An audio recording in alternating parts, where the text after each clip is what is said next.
Hello, Braves. My name is Danny Campbell, and I'm here with your weekly campus updates. Here are some of the events taking place at Ottawa University this week.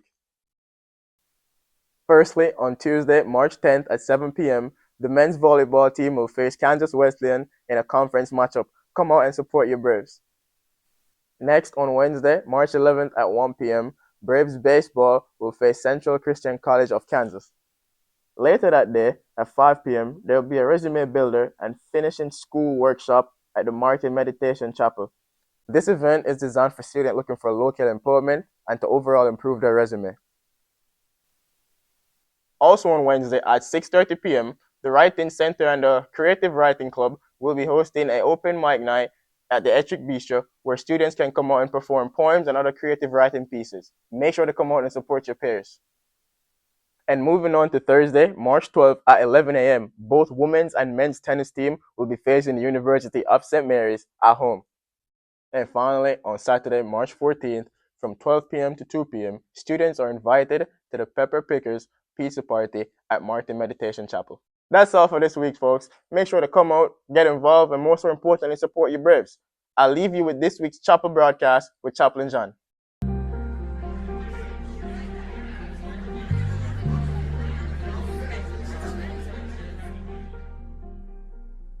Greetings and welcome. We are continuing on our journey as we go through the wilderness, through the desert. We're broadcasting here from the Martin Meditation Chapel here on the campus of Ottawa University in Ottawa, Kansas. This is the particular version that will go out for OU Braves TV. You're going to see some pretty interesting action, some soccer feet in action as we act out Scripture today. And today we're talking about our theme, our sevens, as we connect New Year's resolutions with what we are sort of promising in our time, our Lenten time in the desert. And what we're talking about now is, do you exceed expectation? Do you exceed expectation? There is that interesting line that says, where is the difference between just good luck and a miracle? Where are those times where you just play so amazingly well in a game and you didn't expect to, and suddenly you just do everything you thought you could? And the reverse is true too. Where are those times where you think you're doing everything well and everything you touch just turns to mud? No. The official sort of psychological term for that is called efficacy, effectiveness. So self-efficacy is your ability to sort of will something to get done, and then through your training and timing and sometimes luck, you're successful. If you have low self-efficacy, you feel like no matter what you do, it doesn't work. And a lot of times then that requires motivation.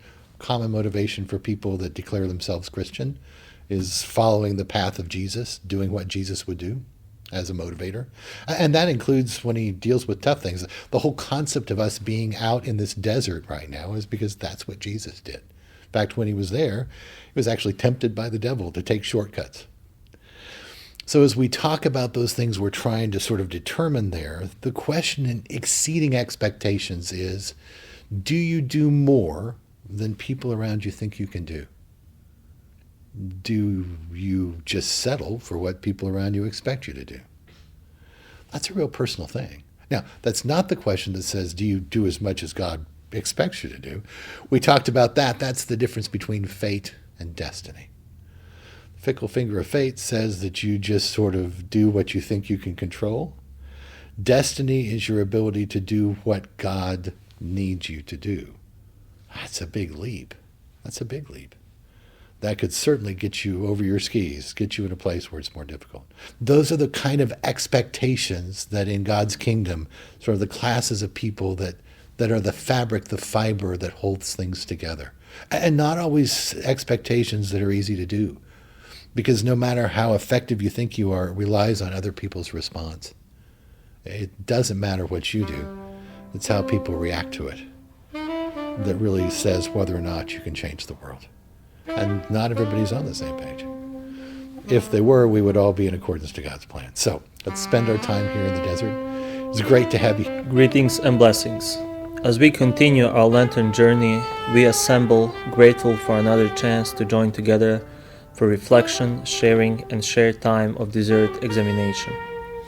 Now is our chance to remove obstacles and find better ways to grow closer to God. And so we connect through this broadcast to offer grateful praise and heartfelt pleas from our hearts to your heavenly altar, as we pray. For all elected to public office, may truly strive to do what Jesus would do. Grant strength to in-laws as they work through some issues with their sons. In thanksgiving for getting me past a challenging time. Give healing to my family with the funeral of my great-grandpa. God heal all families impacted by winter weather. For my cousin's family as they cope with her recent trip to heaven. Give hope to those struggling with depression. God help my nephew as he battles addiction. Grant peace and comfort to all those dealing with terminal illness. Please give calm and peace to those dealing with political turmoil. For a friend who is struggling with substance abuse, help me to make better choices. Thank you for the support and love of friends and family. Help my brother as he struggles with issues at his job. For all those impacted by the war in Ukraine, God give hope to the frail, the elderly, and those who are lonely. Thank you for the early spring weather. Heavenly Father, ever present in the mix of our lives, you afford to us your grace, faith, and grit. The assurance of your care for us is beyond all measure and all telling. We ask that you hear these shared prayers and those intentions known only in the depths of our hearts and grant us your pardon, passion, and peace on our Lenten journey and at your Easter forever. Amen.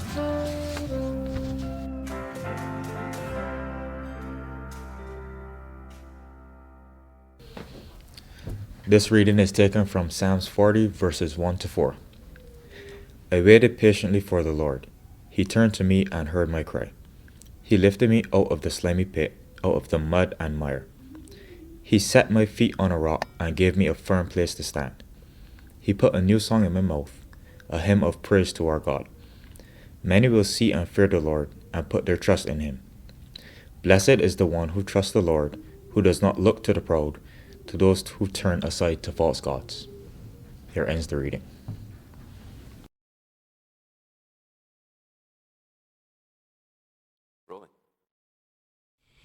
As I went down to the river to pray, studying about that good old way, and who shall wear the star and crown, good Lord, show me the way.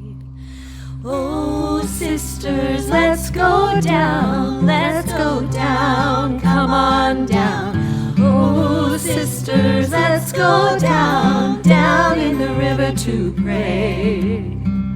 As I went down to the river to pray, studying about that good old way, and who shall wear the star and crown, good Lord, show me the way. Oh, brothers, let's go down, come on down. Oh, brothers, let's go down, down in the river to pray. As I went down to the river to pray, studying about that good old way, and who shall wear the star and crown, good Lord, show me the way. Oh, fathers, let's go down, come on down. Oh, fathers, let's go down, down in the river to pray. As I went down to the river to pray, studying about that good old way, and who shall wear the star and crown, good Lord, show me the way. Oh, mothers, let's go down, come on down. Oh, mothers, let's go down, down in the river to pray. As I went down to the river to pray, studying about that good old way, and who shall wear the star and crown, good Lord, show me the way. Oh, sinners, let's go down, come on down. Oh, sinners, let's go down, down in the river to pray. As I went down to the river to pray, studying about that good old way, and shall wear the star and crown? Good Lord, show me the way.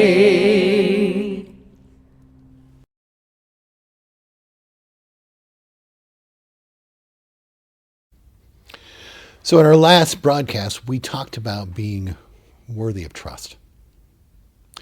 We talked about being a man or a woman, a person of our word. So we've had those two things in our first 2 weeks. And now we're talking about how we exceed expectations. So part of that truly says these all fit together. The first thing that you really do to be worthy of trust is you're a person of your word. You do what you say you will do. That's what you do. The next thing you do is how you do it. And that's where you exceed expectations. By committing and honoring your word, by exceeding expectations, you become worthy of trust because people know that when you're the person that says they will do something, you always do it. And when you do it well. Now, that doesn't mean that you have to do it well the first time. Sometimes we have to do 20 times before we get it. That is the persistence that keeps us going back. That is the hard thing for people to do. In our time in the desert or not, the hard thing to do is when you didn't do it right the first time, to keep doing it. We had a thing, my poor, long-suffering Campus Ministries GA, Lazar, and I, where we had to do those devotionals that we talked about. And each devotional, after you print it, you have to staple it, and you have to make sure you fold it just right, because if you have any of the little snaggles like this, when you open the book, it looks horrible. And we did over 200 devotionals. That is a lot of folding. And these things are 40 days, so you have a lot of pages. And anytime we were off, then it was like this. Sometimes you have to pull the staples out. We have a really long stapler that does it. Now, interestingly enough, that has nothing to do with the wonderful things that you all wrote. You guys, students, faculty, staff, friends, supporters, wrote a devotional for each day of Lent, and those are amazing. But if we have a weird snaggle-tooth kind of program for you to open, or if you can't get through because of it, all those wonderful words then are distracted by the fact that the program itself doesn't work. But halfway through that piece, and we would do about 20 or 25 at a time, it seems like an almost impossible task because about the time you get those folds perfect, the next one is screwed up. Persistence then, fortitude in the desert, your ability to sort of stick to that is many times an issue of motivation. So this week, it really is to talk about how do you motivate yourself when you don't feel up to it, and you feel a little sick and you still have to play the game. You're a little sore or hurt and you still have to do, you're a little tired. How do you motivate yourself so you still are present where you're supposed to be and you still do a job that's worthy of pride because it's well done? How do you motivate yourself? Is it one of those things where you just can let go and let God? Well, maybe. But I think for me, sometimes I need more tangible motivation. Is it having a friend to help coach or partner with you so you can do it? Maybe. Is it sometimes making sure the timing of your life really works to support it? Well, maybe.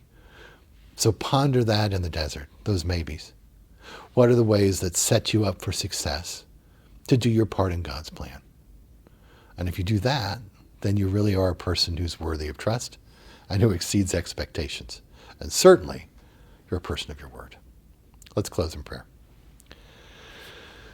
God, we are in the desert trying to figure out how to make the temporal the practical, trying to figure out that we really have the ability to commit to what you ask us to do and to commit in a way that says that once we do it, people have confidence that it will be done and that it will be done well.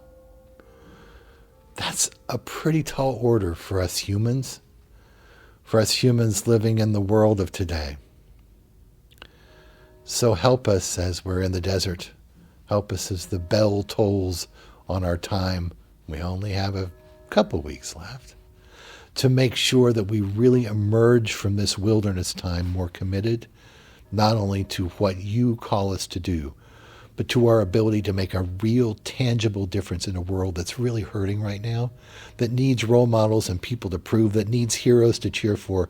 Help us to be part of that plan so that as Easter comes and the miracle of your resurrection is shown, we have the ability to understand that there's a lot of people here that are doing more than cheering. They're actually doing your work. And help us to be people that have those proofs to others and to ourselves. We know you don't need them, but we give them to you as love gifts. We ask this in your name. Amen. And that was it for Meditation Chapel. We'll now go over for the second episode of Cooking with Martine.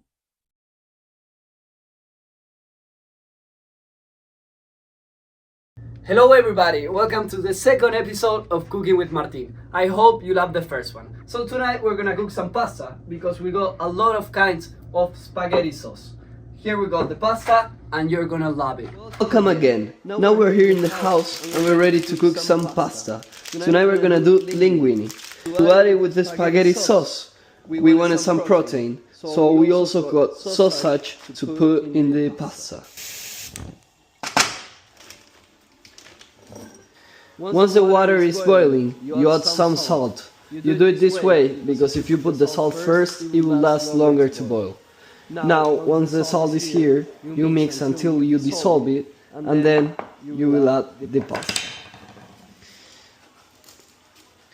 Right after you put the pasta in, you will add the sausages to this pan.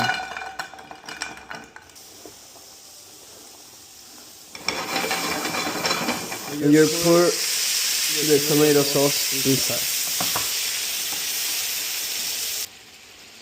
You're gonna put one or two preheated and you're gonna put it right. Once the pasta is done, after 8 minutes, you turn off the fire and you take out the water from the pasta.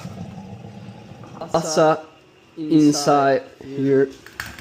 Pasta is here. You're gonna mix really slow since the pan is really small actually.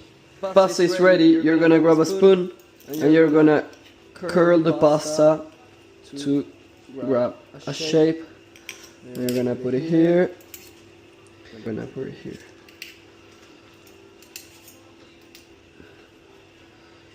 Three.